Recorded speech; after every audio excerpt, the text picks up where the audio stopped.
Hi everyone, this is Jen Perry with our third video observation journal.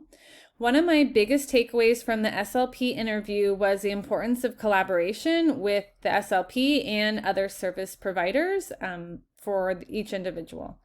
The SLP had so much specialized knowledge that I could tap into whenever I have questions about language or assessments.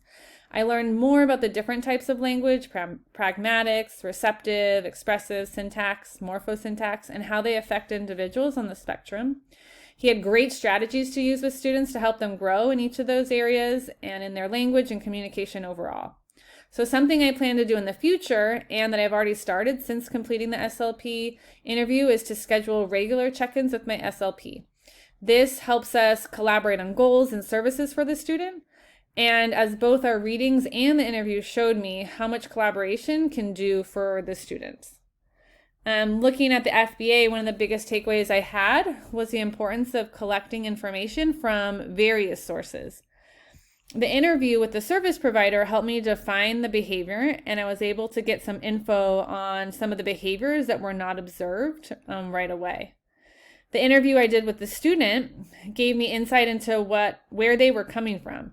I learned how the classes felt for them. I learned how they felt the work was. I also learned that they had no peer connections, which led me to see his behavior in a really different way.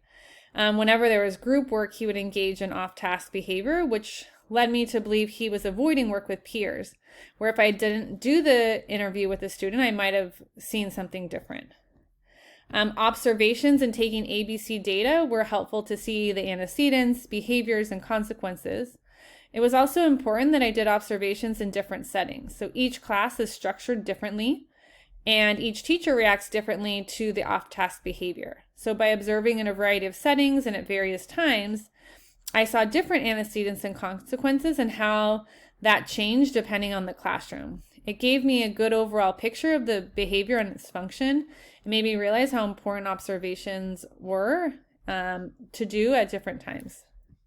Finally, I also saw just how important it was to use the FBA matrix. The tool is really valuable in putting all the information together in one spot and getting a really good picture of the function of the behavior from the variety of sources that I use to complete the FBA. In the future, I plan on employing all the different collection tools, the interviews of service providers, parents, students, direct observations, and the FBA matrix to get a more rich picture of the function of behavior.